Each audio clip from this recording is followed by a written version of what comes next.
Equitable access to resources. I'm Dustin Robert Dugree. Equity is clearly a huge issue. You've got several, socioeconomic. You've got special education, those sorts of things, race, and looking at this first example, this first quote. This basically gives us the definition of inequity or of equity by looking at inequity. A student living in a home with no roof, bricks and tires that keep a tarp on, no doors. That like in the United States, in my opinion, I don't think people should be living like that. And you see this chart of races in the States, but I don't think it's only low. I think it's anybody that can be a lower class person. And equity could pertain to any socioeconomic background. Anyone could have a learning disability, but if you look at it, does everybody have access to proper support? So how are students impacted by inequity? Like I said, getting that support. There's societal inequities influence nearly every aspect of students' education, including their academic performance. So we want to make sure that those things are solid and people are learning. And race could be obviously a part of it too. Unfortunately, it's been for hundreds of years. I don't know, but we can get that change. It's not a big problem in my setting where I'm from, where I teach, but we always have interpreters at school functions for things like to provide a welcoming environment, parent-teacher conferences and all. And emails that we send out are all in multiple languages too, to ensure all stakeholders are on the same page. So how do we deal with achievement gaps? Well, our country's international competitors are improving faster than we are. This is a pretty big deal, something that needs to be alleviated. Experienced teachers comes to mind. That could be one of the most important things that I was reading through the literature that we had access to. The allocation of school resources too often exacerbates rather than helps. Educational equity provides a roadmap that school districts must utilize. Absolutely. And when we looked at Ott's YouTube video, yeah, it's true. This is what I was going back to, the experience. We need experienced people that can help bridge those gaps, without a doubt. In terms of educational systems and how they measure equity,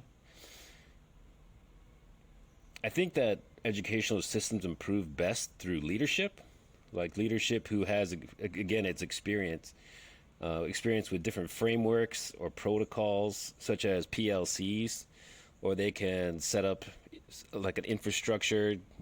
Designing at the margins is a great idea. The downstream effect, making things more inclusive and usually easier for everyone involved.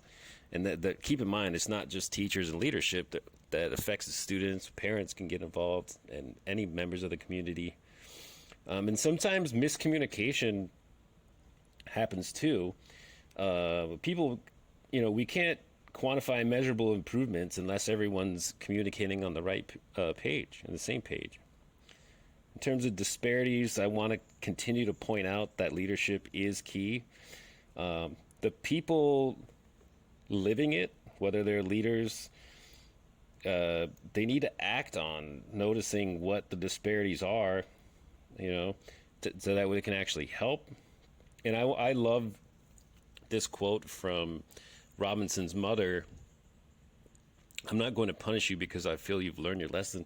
It shows a great opportunity to learn. And I think that, instead of punishing people, it's one way that we could establish more equity. Technology has potential to impact equity.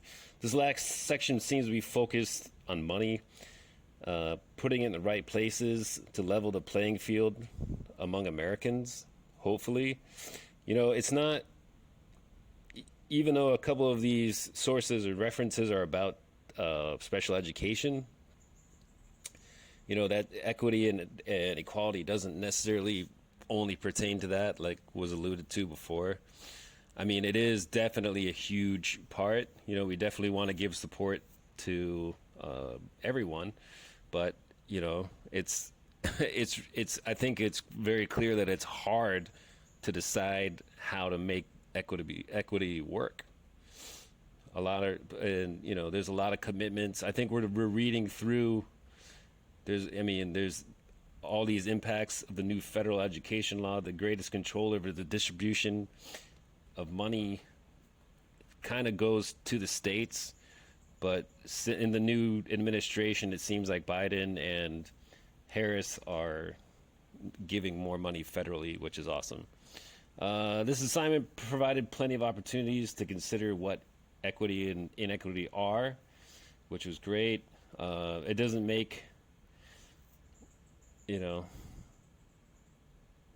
you can pause these and read them if you want, but I'm in Vietnam and I'll be in Egypt next year, so equity is a bit different for me as a teacher than it is for American teachers. But I do have some issues that did make this assignment relevant, and I think for me, it like reflecting on what I read about, I'm kind of a little bit more interested in coming back to the States to try to work in a place where there's not a lot of educators available. Maybe not long term, but just to see. All right. And these are my references. There are 22 of them. One of them I couldn't access because I'm living overseas, and I don't remember what the name of it was, but I ended up finding another one within the one of one of the other I think it was a search engine that was available, so I just replaced that with that. Thanks for watching.